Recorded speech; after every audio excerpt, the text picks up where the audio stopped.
What's up, guys? It's Coach Neal again with the Playmakers Lightning Speed Program. In this video series, we've been discussing how to increase your youth athlete's speed in 60 days without wasting time and money on expensive strategies, techniques, and equipment that don't work without the right coaching and direction.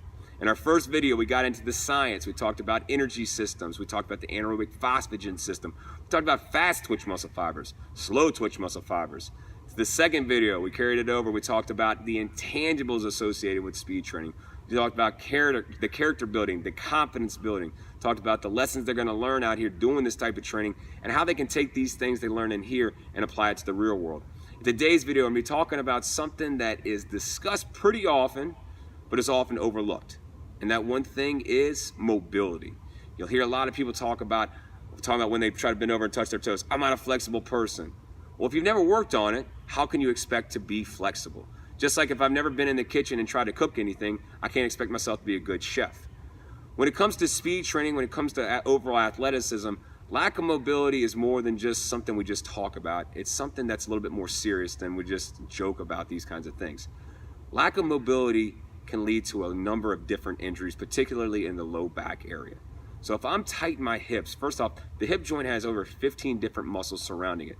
If let's just say a few of those are very tight, it's going to lead to more pull on my low back. If I'm doing any kind of lifting, any kind of training, any kind of running, anything along those lines, it's going to continue to pull on my low back, and it's going to continue to get tighter. And the tighter it gets, the higher my likelihood of injuring it. So what we're going to be focused in on when the first time an athlete walks into the door here, or the first time the athlete starts this program, we're not going to be jumping into doing explosive training. We're going to take a look at how well they move in their body. If they're tight in their hips, if they're tight in their knees, if they're tight in their ankles, we're not going to be going in and doing a bunch of explosive type of training. We're going to be going after those types of things. We're going to be attacking that lack of mobility. We're going to be doing deep lunges. We're going to be doing some forms of yoga. We're going to do a bunch of different elements that are going to help that athlete to become more mobile. So big secret number 3 is mobility, mobility, mobility. It's something that we don't talk about a lot. It's not very sexy, but it's something that is absolutely paramount to this type of training. Guys, this video series has been awesome. We look forward to having y'all out for the Playmakers Lightning Speed Program. It started January 22nd. For those that are in it, keep it going. For those who are looking to start, come on out. You're going to enjoy it. Your youth athlete's going to get a lot from it, and you're going to be grateful that you did do this type of training.